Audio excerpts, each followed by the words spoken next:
Bismillahirrahmanirrahim. Assalamualaikum warahmatullahi wabarakatuh. Alhamdulillahirrahmanirrahim. Kita panjatkan puji serta syukur kita kepada Allah Subhanahu wa taala. Tak lupa salawat serta salam harus kita sampaikan kepada Nabi besar Muhammad sallallahu alaihi wasallam. Anakku sekalian, grade 9 yang Ustaz banggakan, kembali kita berjumpa di zona IPS. Untuk pertemuan kali ini kita lanjutkan materi pembelajarannya ya. Namun sebelum dilanjutkan, kita buka dulu pertemuan ini dengan pembacaan basmalah bersama-sama. Bismillahirrahmanirrahim. Baik anak-anak sekalian, bulan ini merupakan bulan yang terakhir untuk pembelajaran di semester 1 ini ya. Bulan November, bulan terakhir. Jadi ada sekitar 4 kali pertemuan lagi. Nah, Ustaz akan bagi menjadi 2 bagian. 2 kali pertemuan, Ustaz akan menyampaikan materinya, melanjutkan materi. Ya, yang pertama adalah faktor pendorong terjadinya perubahan sosial budaya, dan yang kedua nanti faktor penghambatnya. Ya. Nah, sisanya 2 kali pertemuan lagi itu Ustaz akan jadikan latihan soal ya, latihan soal dari mulai bab 1 dan bab 2. Baik anak sekalian, untuk pertemuan kali ini kita bahas bersama mengenai faktor pendorong terjadinya perubahan sosial budaya di masyarakat ya. Silakan disimak uraiannya ya, dicatat bagian-bagian yang penting sebagai bahan catatan pribadi kalian. Untuk sekarang Ustaz tidak akan memberikan tugasnya ya untuk 2 pertemuan ke depan, karena nanti di pertemuan 2 pertemuan terakhir Ustaz akan memberikan soal-soal sebagai latihan. Baik, kita mulai saja ya. Faktor pendorong terjadinya perubahan sosial di masyarakat. Yang pertama adalah bertambah dan berkurangnya penduduk ya. Seiring dengan bertambah dan berkurangnya penduduk, perubahan sosial di masyarakat akan menjadi perubahan yang signifikan. Salah satu contoh, kebutuhan akan beras pada tahun 2000 dengan tahun 2020 ini sangat jauh berbeda. Ya, apalagi kalau dibandingkan dengan tahun 70, 80 ya, itu akan jauh berbeda. Semakin bertambah penduduk, kebutuhan akan beras, kebutuhan pokok ya, 9 bahan pokok atau sembako itu akan semakin meningkat. Ya, dengan perubahan tersebut, maka produksi 9 bahan pokok tersebut harus semakin meningkat. Ya, berarti pemenuhan kebutuhan tersebut memerlukan peningkatan yang signifikan. Salah satu contoh, pengolahan tanah pertanian yang asalnya hanya menggunakan cangkul, maka semakin kesini akan digunakan alat dengan teknologi yang canggih, traktor dan lain-lain. Begitu juga dengan bibit juga digunakan bibit unggul ya. Bibit unggul dulu itu ada PUTW, padi unggul tahan wereng, waktu Ustaz lagi kecil ya. Belum lagi dengan obat-obatan yang sangat beraneka ragam. Dulu panen padi itu, panen sawah itu setahun sekali.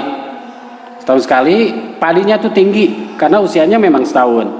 Waktu Ustaz lagi kecil, semakin kesini ya, ketika Ustaz semakin besar, waktu itu ditemukan PUTW itu dengan jangka waktu masa tanam yang hanya 4 bulan. Jadi setahun itu bisa 3 kali panen. Hal tersebut untuk memenuhi kebutuhan penduduk yang semakin banyak ya, semakin besar ya. Jadi sekarang itu padi-padi di sawah itu 3 kali setahun ya. Dan cara memotongnya pun kalau dulu mah pakai etem, sekarang mah pakai arit ya. Ada lagi pakai mesin pemotong padi ya. Kalau lihat di benua-benua Eropa tuh penanaman padi panen padi itu sudah sangat canggih. Menanamnya pun luar biasa ya. Itu seperti itu yang terjadi dengan tanaman padi. Belum lagi dengan teknologi-teknologi yang lain. Ya, teknologi misalnya untuk penanganan penyakit, untuk supaya mobilitas penduduk bisa semakin cepat dengan ditemukannya kendaraan-kendaraan yang bisa gesit, bisa tepat waktu dan yang lainnya. Itu ya mengenai perubahan sosial budaya yang berhubungan dengan penduduk. Begitu juga dengan ada pengurangan penduduk. Dengan berkurangnya penduduk, maka teknologi dunia medis akan semakin meningkat.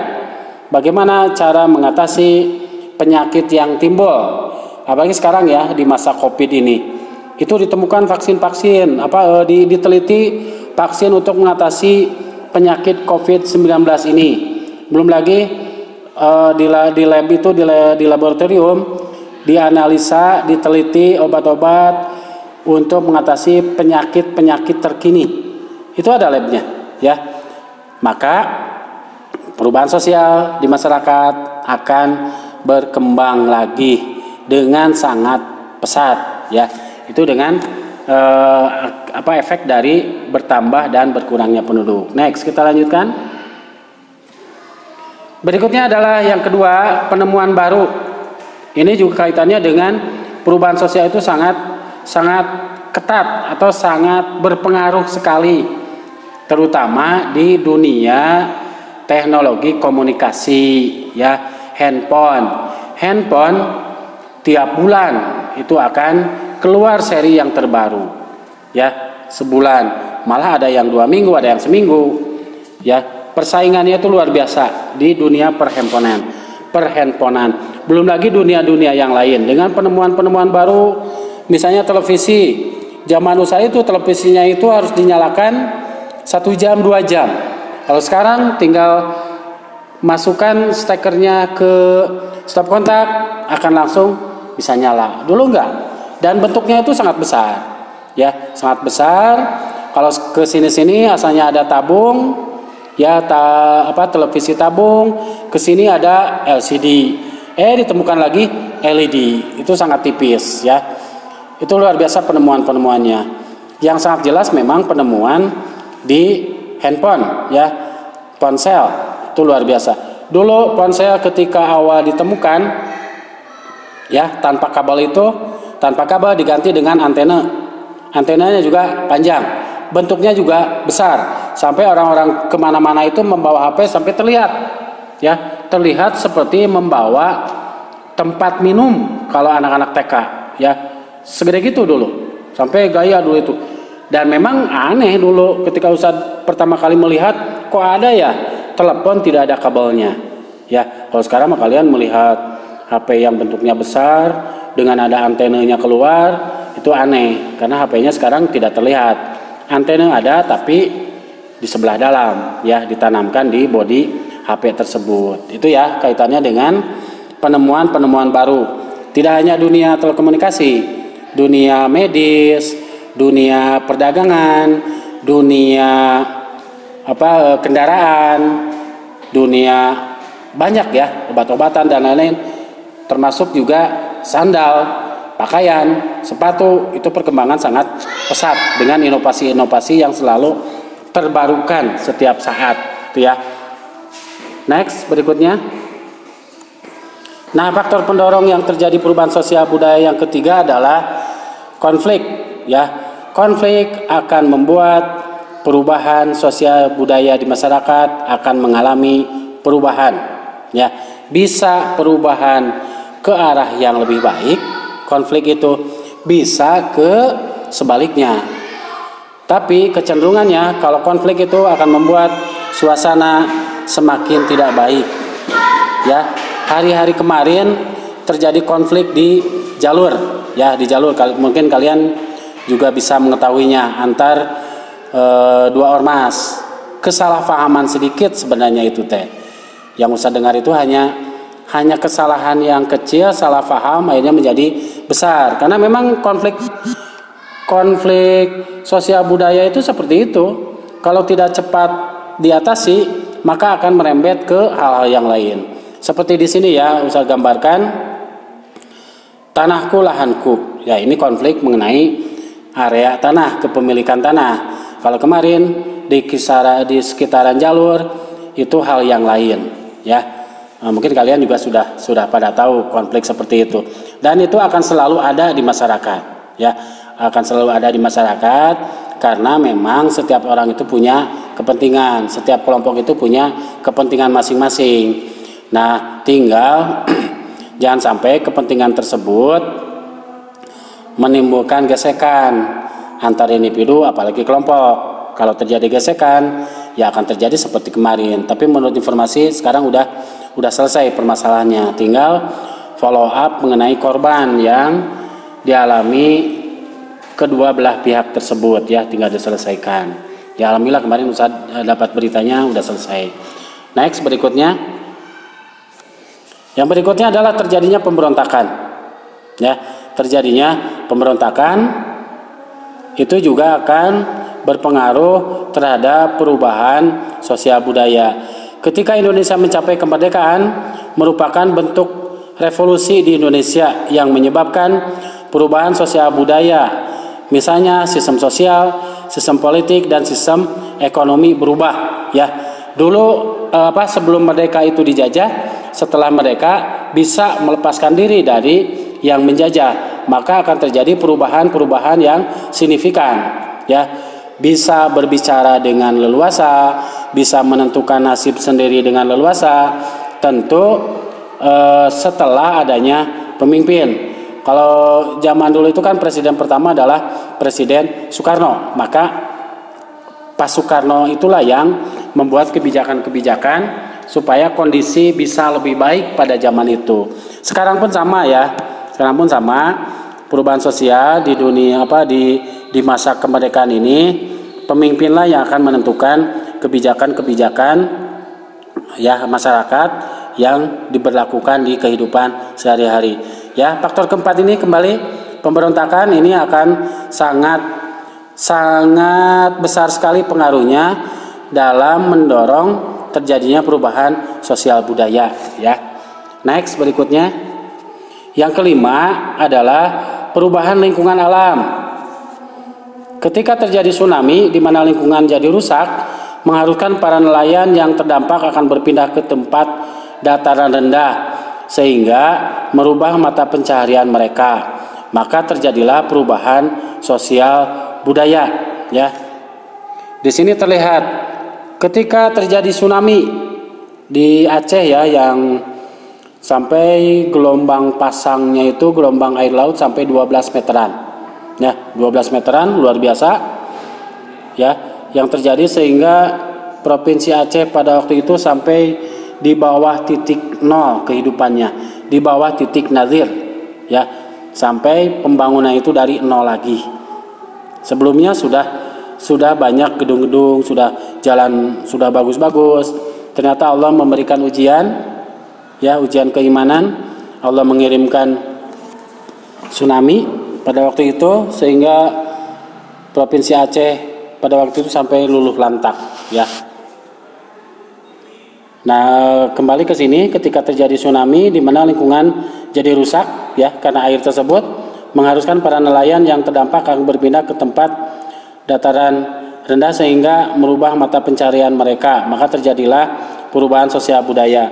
Mungkin mohon maaf di sini mungkin tulisannya harus diedit, ya. Bukan ke dataran rendah, tapi ke dataran tinggi dulu, ya. Setelah terkondisi, setelah situasi aman, petani tersebut atau nelayan tersebut kembali ke tempat semula untuk melakukan kehidupan seperti biasa. Nah, perubahannya nelayan akan semakin berhati-hati dalam berlayar, dalam mencari ikan. Otomatis keilmuannya pun akan semakin bertambah setelah terjadinya tsunami tersebut, ya. Perubahan sosialnya akan sangat terlihat. Nah, perubahan lingkungan alam bukan hanya efek dari tsunami, bisa juga karena longsor, karena gempa bumi, ya, bisa hal yang lain. Dari gempa bumi maka rumahnya akan dibuat yang tahan gempa seperti di Jepang, ya. Di Jepang itu ada rumah yang tahan gempa, ya. Berikutnya juga dengan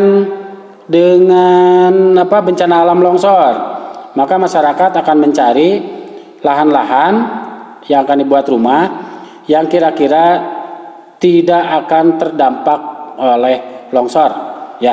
Begitu juga banjir, seperti di Jakarta ya, yang sudah sangat akrab sekali dengan banjir untuk kali ini. Mudah-mudahan kedepannya Jakarta bisa semakin bisa mengatasi efek dari banjir tersebut, ya.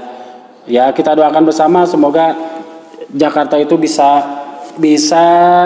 terselesaikan masalah banjirnya, sehingga beberapa tahun ke depannya Jakarta yang sebelumnya terkena dengan banjirnya, kita doakan bersama, minta pertolongan kepada Allah, semoga Jakarta bisa berubah sehingga menjadi kota yang tidak dilanda banjir lagi, ya. Allah itu Maha Kuasa, ya, tinggal kita berusaha untuk mencari solusi yang terbaik supaya tidak terjadi hal tersebut.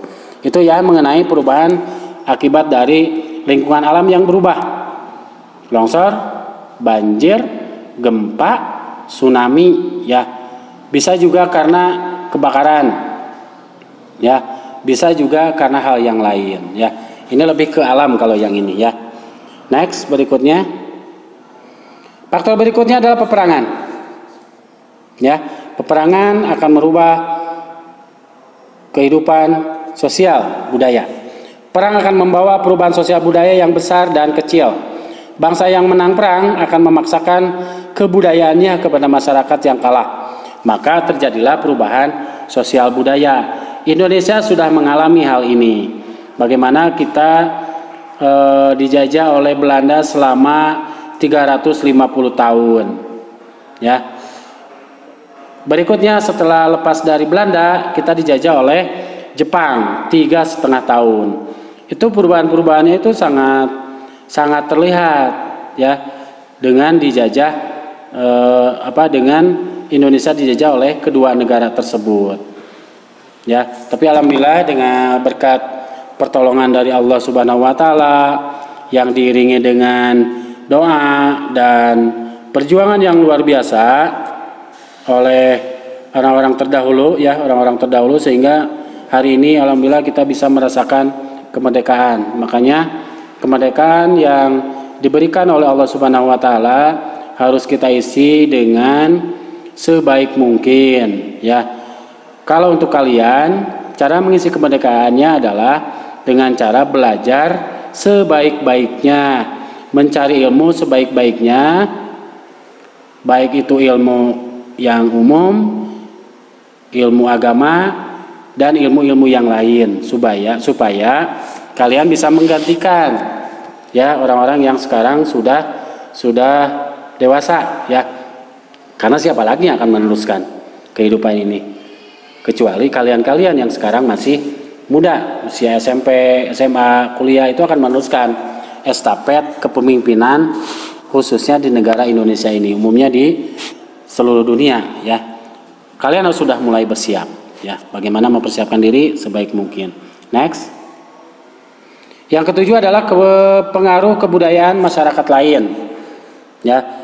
Pengaruh kebudayaan dari masyarakat lain, pengaruh dari budaya barat yang terlihat, ya. Bagaimana kita menyikapi pengaruh kebudayaan dari masyarakat lain, terutama dari masyarakat luar yang notabene akan sangat berbeda dengan kita. Ya, kita ambil budaya dari luar itu, kita ambil, tapi cara pengambilannya harus dengan bijaksana, jangan semua diambil. Kalau memang budayanya kurang baik, ya kita cukup hanya mengetahui saja, ya. Cukup kita hanya mengetahui saja. Misal hubungan antar lawan jenis, kita sudah mengenal, ya. Dalam Islam itu kalau memang belum menikah atau bukan muhrim, kalian harus menghindari, ya. Pacaran itu tidak diizinkan, tidak sesuai dengan aturan Islam, karena memang kan belum halal, ya, kecuali kalau sudah ada ikatan perkawinan, ikatan pernikahan, itu dipersilahkan karena kan itu sudah halal, ya. Kalau misalnya hanya pacaran saja, ya. Pacaran itu kan dari budaya luar ya, dari budaya barat. Kalian harus bisa menghindarinya. Ya, menghindarinya. Misal menghindarinya gimana? Saya kan sudah mulai dewasa. Saya kan sudah ada keinginan terhadap lawan jenis, normal ada keinginan ke lawan jenis, tapi harus dikendalikan. Cara pengendalinya gimana? Dengan menambah ilmu agama, mengisi kegiatan dengan kegiatan yang positif, misalnya dengan berolahraga, ikut ekstrakurikuler, ya, itu hal yang baik itu seperti itu. Ikut klub. Kalau ikhwan itu ikut klub sepak bola, bulu tangkis, pokoknya klub-klub olahraga ya, basket, futsal, itu seperti itu bisa. Berenang. Kalau yang akhwat bisa ikut ekstrakurikuler yang lain ya, yang sesuai dengan fitrah kalian sebagai akhwat ya. Dan yang berikutnya ternyata masih juga begitu ya, saum ya. Saum itu dianjurkan dalam Islam, itu sangat baik ya. Apalagi di sekolah kita ada kebiasaan saum hari Kamis ditambah dengan hari Senin ya. Tentu dengan tahapan latihan supaya tidak kaget untuk tubuh kalian. Walaupun Ustadz yakin kalian sudah terbiasa dengan saum ini. Ya, baik, next kita lanjutkan. Berikutnya faktor pendorong terjadinya perubahan sosial budaya. Ini catatan pentingnya ya. Perubahan sosial budaya akan terus terjadi, ya, akan terus terjadi sampai kapanpun. Tinggal perubahan budaya itu jangan sampai merusak tatanan kehidupan. Perubahan budaya harus kita arahkan bersama agar perubahan sosial budayanya akan semakin baik lagi, semakin bermanfaat untuk kehidupan bermasyarakat kita ya. Mungkin seperti itu penyampaian faktor pendorong terjadinya perubahan sosial budaya. Tadi ada berapa? Ada 7 ya. Ada 7 faktor pendorong terjadinya perubahan sosial budaya di masyarakat ya. Kalau ada benarnya itu datangnya dari Allah Subhanahu wa taala. Kalau ada salahnya itu datangnya dari Ustadz ya, karena manusia itu tidak luput dari salah dan dosa. Mohon dimaafkan kalau ada kesalahan dan kekurangan. Terakhir kita tutup dengan membaca hamdalah, alhamdulillahirabbil alamin, doa istighfar 3 kali. Astagfirullahaladzim, astagfirullahaladzim, subhanakallahumma wa bihamdika asyhadu an la ilaha illa anta astaghfiruka wa atubu ilaik. Billahi taufiq wal hidayah. Wassalamualaikum warahmatullahi wabarakatuh.